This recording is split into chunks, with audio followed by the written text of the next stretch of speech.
साथियों, हर रोज की तरह आज भी एप्टीट्यूड 360 लेके आया है आज की 5 टॉप हेडलाइंस।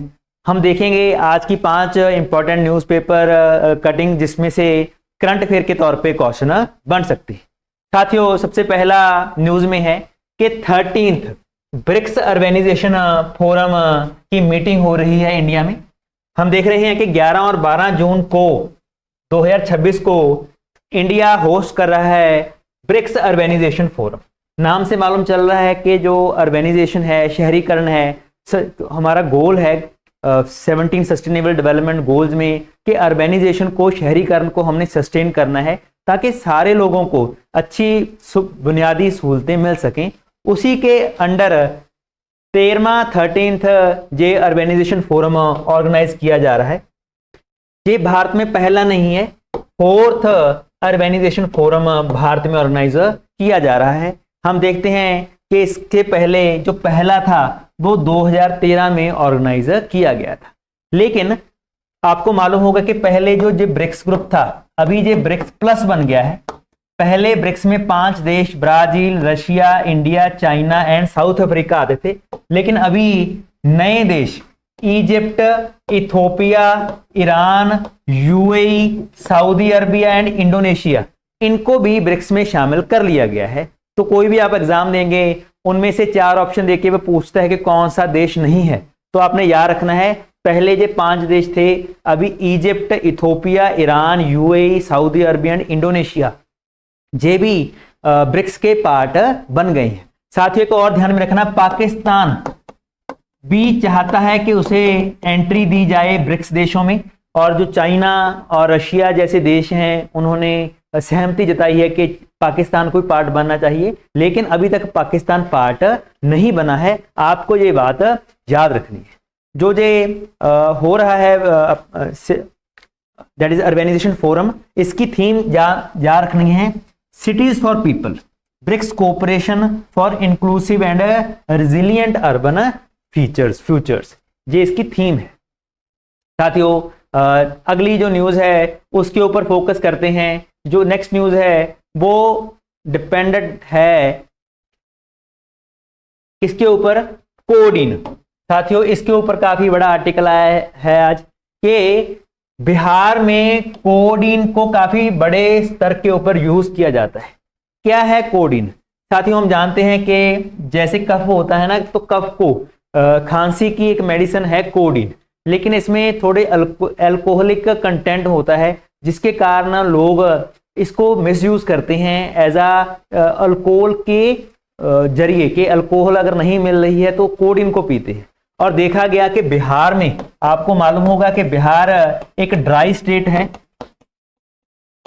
जिसमें पूर्ण तौर पर पाबंदी लगा रखी है अल्कोहल के ऊपर, तो लोग इसको ऑल्टरनेटिव के तौर के ऊपर कोडिन को काफी बड़े स्तर पर के ऊपर यूज कर रहे हैं।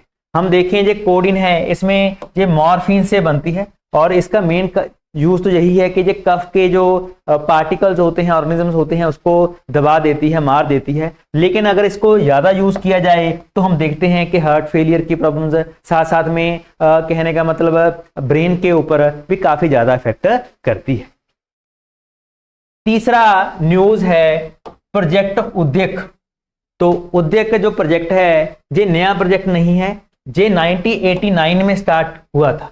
पेपर में पूछा जाएगा कि ये उद्यक प्रोजेक्ट किसने चलाया है, तो हमारी BRO, बॉर्डर रोड ऑर्गेनाइजेशन के द्वारा ये प्रोजेक्ट उद्यक चलाया गया था कि जितने भी अपने बॉर्डर स्टेट्स हैं उसमें इंफ्रास्ट्रक्चर बहुत अच्छा होना चाहिए। चाहे रोड का इंफ्रास्ट्रक्चर हो तो रोड बहुत अच्छे होने चाहिए ताकि मिलिटरीली एंड सिविलियन उसको अच्छे से यूज कर सके। और 1 जून 2026 को 37th रेजिंग डे उद्यक का क्या है, मनाया गया है।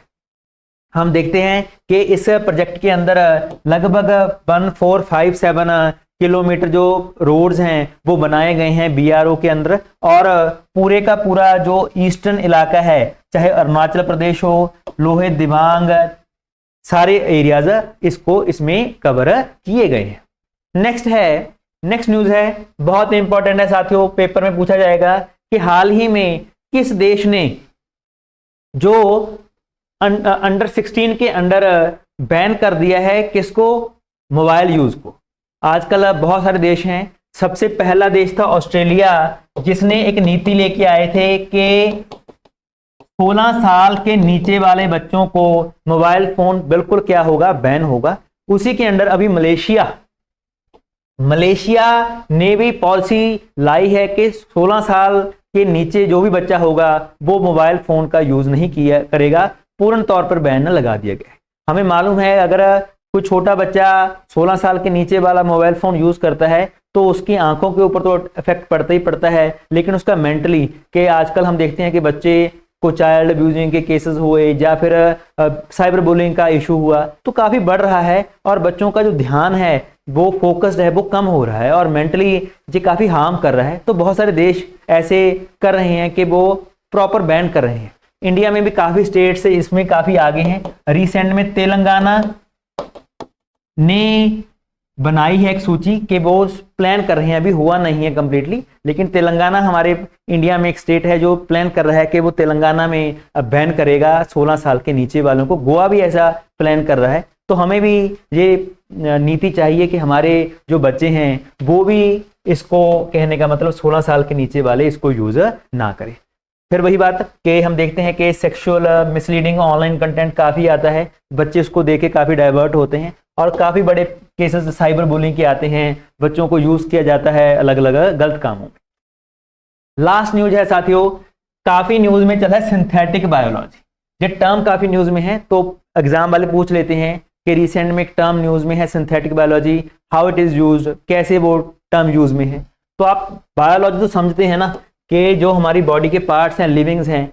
सिंथेटिक का मतलब क्या है कि बायोलॉजिकल जो पार्ट्स हैं, कोई सेल्स हैं, उसको लैब में बनाना, सेल्स को मॉडिफाई करना इन लैब्स में ताकि वो अच्छा काम कर सकें, अच्छा उसका यूज हो सके, उसको ही सिंथेटिक बायोलॉजी कहा जाता है।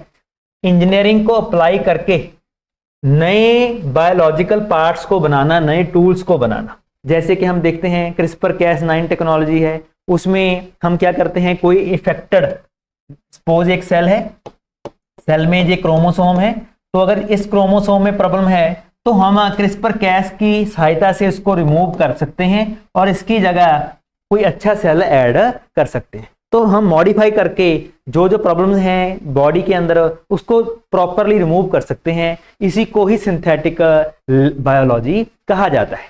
अगर हम आगे देखें तो हम देखते हैं दो तरह की सिंथेटिक बायोलॉजी होती है। एक होती है top down synthetic biology. Top down में क्या है कि हमें हमारी बॉडी में कोई सेल है, उसमें प्रॉब्लम है तो हम उसकी एडिटिंग करेंगे, उसमें कट पेस्ट करके उसको सही करने की कोशिश करेंगे। चेक करते हैं लिविंग सेल्स हैं, पहले हैं, उसमें कोई ना कोई चेंजेस करनी, रिप्लेस करना, चाहे डीएनए हुआ या फिर कोई केमिकली मेड डीएनए ऐड कर देना उसमें, उसको कहेंगे top down. Similarly bottom up में क्या होता है, कुछ ना हो, पहले कोई सेल नहीं है लेकिन आपने लैब में कोई सेल को ग्रो किया, ऐसे ग्रो किया कि वो बिल्कुल एक ऑर्गन बन गया। आजकल काफी लैब बेस्ड ऑर्गन्स बन रहे हैं जो एक बॉडी में फिट हो जाते हैं और बॉडी में वैसे ही काम करते हैं जैसे एक आम ऑर्गन काम करता है। इसके अलावा हम देखते हैं कि हम बहुत सारे ऐसे ऑर्गन्स बना सकते हैं, लिविंग सेल्स बना सकते हैं जिसको यूज कर सकते हैं जीएम मॉडिफाइड क्रॉप्स में। तो ऐसे बॉटम अप सिंथेटिक बायोलॉजी क्या है, जिसमें पहले कुछ नहीं था लेकिन हमने उसको लैब में प्रॉपर ग्रोन किया और ग्रोन करके उसको यूज किया। तो आजकल सिंथेटिक बायोलॉजी काफी ज्यादा यूज में है। आज हिंदू में भी इसके ऊपर काफी अच्छा आर्टिकल आया। तो अगर हम देखें 5 हमने न्यूज फोकस किया। सबसे पहला 13th ब्रिक्स अर्बेनाइजेशन फोरम चल रहा है। सेकंड कोड इन कफ के काफी केसेस बड़े हैं बिहार में। तीसरा प्रोजेक्ट उद्दिक बीआरओ के साथ अटैच है। चौथा मलेशिया ने बैन कर दिया है सोशल मीडिया फॉर अंडर 16 साल के बच्चों को। और सिंथेटिक बायोलॉजी काफी ट्रेंडिंग में है, काफी न्यूज में चल रहा है। साथियों आज के ये 5 मेन मुद्दे थे। कल हम मिलते हैं नेक्स्ट 5 कोई अच्छी खबरों के साथ जो आपको पेपर में हेल्प करे। आज के लिए धन्यवाद।